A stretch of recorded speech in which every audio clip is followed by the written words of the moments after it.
بھارت کا پاکستان کے خلاف آبی جارحیت کا نیا منصوبہ، دریائے چناب پر متنازع پن بجلی منصوبے کی حتمی منظوری دے دی۔ دلہستی اسٹیج 2 ہائیڈرو پاور منصوبے پر پاکستان کو شدید تحفظات ہیں۔ منصوبہ بھارت کے غیر قانونی قبضے میں موجود جموں و کشمیر میں تعمیر کیا جائے گا۔ ماہرین کے مطابق دلہستی اسٹیج 2 منصوبہ پاکستان کے لیے دفاعی اور تصویراتی لحاظ سے نقصان دہ ثابت ہو سکتا ہے۔ دریائے چناب پاکستان کے حصے میں آنے والے دریاؤں میں شامل ہے۔ منصوبے کی تعمیر سندھ طاس معاہدے کے رخ کے منافی ہے۔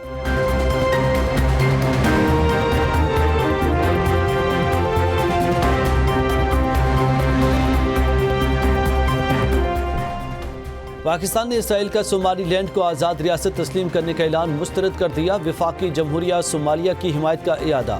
وزارت خارجہ کے ترجمان طاہر حسین اندرابی نے جاری بیان میں کہا کہ پاکستان صومالیہ کی خود مختاری کو نقصان پہنچانے کی کسی بھی کوشش کی سخت مذمت کرتا ہے۔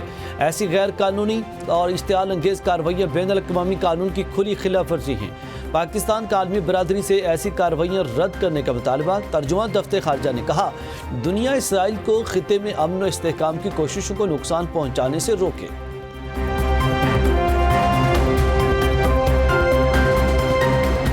سعودی عرب نے بھی صومالیہ میں نئے ملک کا قیام مسترد کر دیا۔ صومالیہ کی خود مختاری اور علاقائی استحکام کی مکمل حمایت کا اعلان۔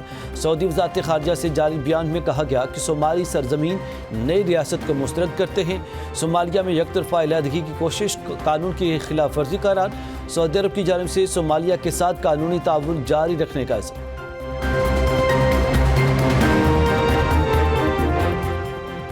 عالمی اسٹریٹجک شراکت داری سے پاکستان امریکہ تعلقات کا نیا باب شروع۔ پاکستان نے جغرافیائی محل وقوع اور مؤثر سفارتکاری سے واشنگٹن کا اعتماد بحال کر لیا۔ عالمی جریدے کیرولینا پولیٹیکل ریویو کا پاکستانی حکومت اور عسکری قیادت کی حکمت عملی کا اعتراف۔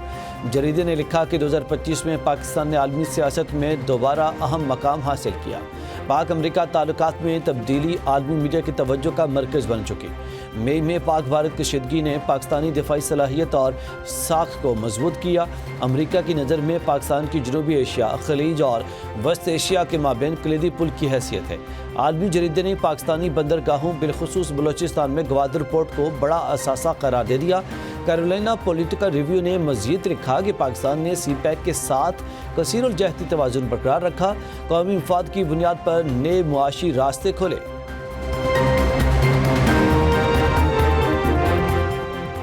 وفاقی حکومت کا بڑا فیصلہ، ریاست مخالف پروپیگنڈا کرنے والوں کے خلاف گھیرا تنگ۔ اداروں کے خلاف فرضہ استرائی پر بھگوڑے یوٹیوبر عادل فاروق راجہ پر پابندی عائد کر دی گئی۔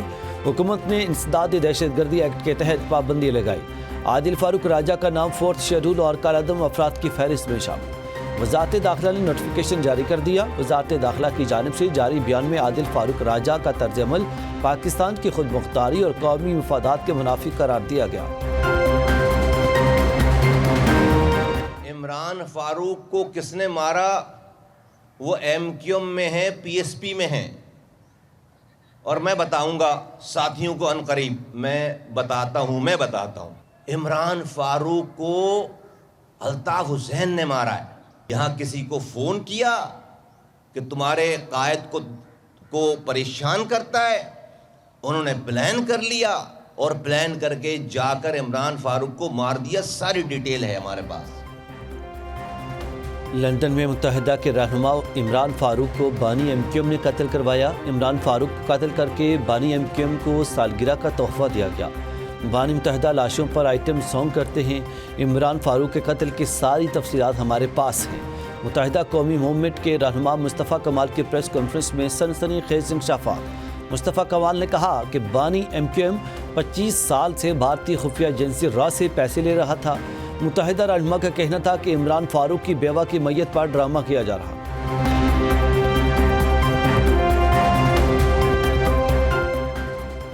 PTI سے وہی رویہ اختیار کیا جائے جو MQM سے کیا گیا۔ PTI کے لوگوں کو پاکستان مخالف بیانیہ بنا کر سیاست نہیں کرنے دیں گے۔ جب انکوائری کی جائے گی تو سب کے لیے مسئلہ ہوگا۔ گورنر سندھ کامران ٹیسوری کی MQM کے دیگر رہنماؤں کے ہمراہ پریس کانفرنس۔ کامران ٹیسوری نے کہا کہ فیلڈ مارشل کو قتل کی دھمکیاں برداشت نہیں کریں گے۔ PTI کا موجودہ بیانیہ دہشت گردی کے زمرے میں آتا ہے۔ تحریک انصاف کے ساتھ مذاکرات نہیں ہونے چاہیے۔ چیئرمین MQM خالد مقبول صدیقی نے کہا کہ PTI کو شخصیت سے بالاتر ہو کر وطن کے لیے کھڑا ہونے کی ضرورت ہے۔ कराची को महारत से घुटनों पर लाने की कोशिश की जा रही। वफाकी हुकूमत से मदद मांगी लेकिन सिंध हुकूमत रुकावटें डाल रही है।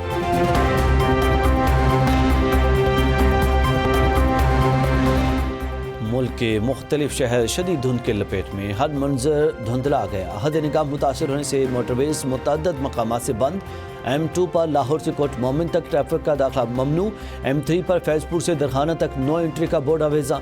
M4 की पिंडी भट्टियां से मुल्तान, M5 की मुल्तान से ज़ाहिर पीर तक बंदिश। लाहौर से आलकोट पर मोटरवे M11 पर भी ट्रैफिक रोक दी गई। हद निगाह कम होने पर कौमी शाहराहों पर भी ट्रैफिक की रवानी शदीद मुतासर। शहरियों को गैर ज़रूरी सफ़र से गुरेज की हिदायत। ड्राइवर्स को धुंध में फॉग लाइट्स इस्तेमाल करने का मशवरा।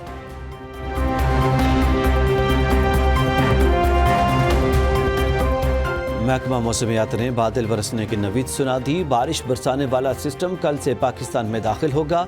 29 से 31 दिसंबर तक इस्लामाबाद, पंजाब, खैबर पख्तूनख्वा और बलूचिस्तान में बारिशों का इम्कान है। 30 दिसंबर को कराची, हैदराबाद, लाड़काना और सक्खन में हल्की बारिश और बूंदाबांदी मुतवक्किल है। बालाई इलाकों में बर्फबारी की पेशगोई, सर्दी की लहर में इजाफे का इम्कान। बालाई सिंध में स्मोग और धुंध की शिद्दत में कमी मुतवक्किल है। करते हैं कि अल्लाह ने हमें मौका दिया कि हमने ऐसा चीफ बनाया फौज का जिसने आंखों में आंखें डाल के हमारी गवर्नमेंट की सुपरविजन में इंडिया को ऐसा मुंह तोड़ जवाब दिया कि उनको पता पड़ गया कि ये खेड नहीं है। समझे, मोदी को पता पड़ गया कि ये मजाक नहीं है। मोदी भूल जाओ, रोटी होगी या गोली, गोलियां हम मारेंगे। तुम खुद को दुनिया की बड़ी मैशत कहते हो, 4 दिन जंग नहीं कर सके। भारत के मजीद जहाज गिरा सकते थे लेकिन हमने थोड़ा रहम किया। अगर किसी ने दोबारा जंग मुसल्लत की तो हम तैयार हैं। सदर जरदारी का भारतीय वज़ीर-ए-आज़म को 2 टोक पैगाम। शहीद बेनज़ीर भुट्टो की बरसी की तकरीब से खिताब में कहा, हमने ऐसा चीफ बनाया जिसने तुम्हें मुंह तोड़ जवाब दिया। मोदी को पता चल गया कि हम अपना दिफा करना जानते हैं।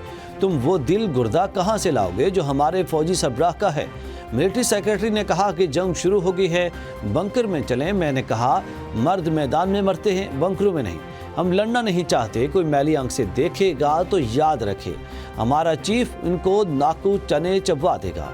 सदर जरदारी ने बानी पीटीआई का नाम लिए बगैर तनकीद करते हुए कहा, एक बेवकूफ़ आदमी ने सारी दुनिया से ताल्लुकात और मैशत ख़राब कर दी थी। हम आहिस्ता आहिस्ता सब ठीक कर रहे हैं। अभी तक भारत हजम नहीं कर सके, वो हजम नहीं कर सके। वो हमारा मुल्क का फील्ड मार्शल साहब का नाम सुनते ही भारत का मोदी छुप ही जाता है, गायब हो जाता है। फील्ड मार्शल का नाम सुनकर मोदी छुप जाता है, आलमी फोरम पे जाने से भी कतराता है। भारतीय तैयारों को गिराने वाले जंगी जहाज सदर जरदारी ने ही चीन से मंगवाए थे। भारत को शिकस्त घड़ी खुदाबख्श की कुर्बानियों के बगैर मुमकिन नहीं थी। इन्हीं कुर्बानियों के नतीजे में पाकिस्तान एटमी क़ुव्वत बना। Chairman Peoples Party Bilawal Bhutto का बेनज़ीर भुट्टो शहीद की बरसी की तकरीब से खिताब। कहा, 9 मई जैसे वाक़यात और इदारों के खिलाफ नाज़ेबा ज़ुबान के इस्तेमाल सियासत नहीं है। बेनज़ीर भुट्टो की शहादत के बाद पूरे पाकिस्तान में आग लगी हुई थी। सदर जरदारी ने पाकिस्तान खप्पे का नारा लगाकर विफाक को बचाया। कायद को तख्ता दार पर चढ़ाया गया मगर हमने सियासी तौर पर मुकाबला किया। इस वक्त एक ही शख्स है जो पाकिस्तान को सियासी तकसीम से निकाल सकता है, वो मफाहमत के बादशाह सदर जरदारी हैं।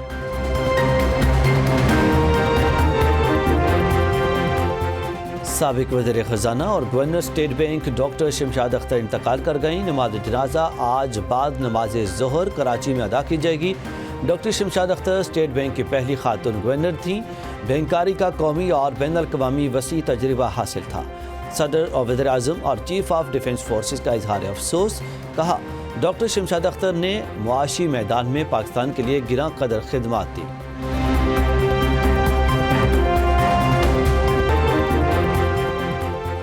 लंदन में सिख कम्युनिटी का भारत के खिलाफ और बांग्लादेश के हक में मुजाहरा। बांग्लादेशी हाई कमीशन के बाहर मुजाहिरीन की मोदी के खिलाफ शदीद नारेबाजी। भारतीय मुजाहिरीन और खालिस्तान हामियों में झड़प भी हुई।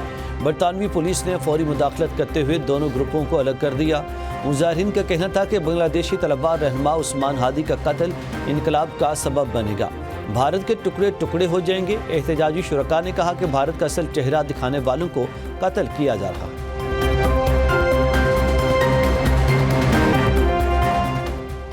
म्यांमार में 2021 की फौजी बगावत के बाद पहली बार आम इंतखाबात का आगाज़। 202 टाउन्स में इलेक्शन 3 मरहलों में होंगे। म्यांमार की फ़ौज ने इंतखाबात को जमहूरियत की वापसी करार दे दिया। फ़ौज मुखालिफ धड़ों और नाक़दीन के राय में इंतखाबात से फ़ौजी हुकूमत को तक़वियत मिलेगी। इंतखाबात ना आज़ाद हैं और ना मुनसिफाना। फ़ौजी हुकूमत अपनी हुक्मरानी को जमहूरी लिबादा पहनाना चाहती है। खाना जंगी और सिक्योरिटी मसाइल के बायस कई इलाकों में पोलिंग के अमल में मुश्किलात। म्यांमार का तकरीबन 1/3 हिस्सा मुतराज़े या बागी गिरोह के कब्ज़े में है। सिर्फ फ़ौजी कंट्रोल वाले इलाकों में इलेक्शन का इनेकाद किया जा रहा है।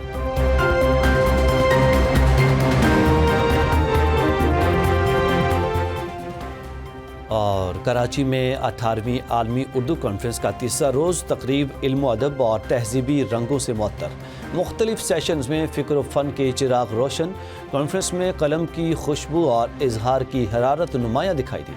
हर चेहरे पर उर्दू से गहरे लगाव की झलक नजर आई।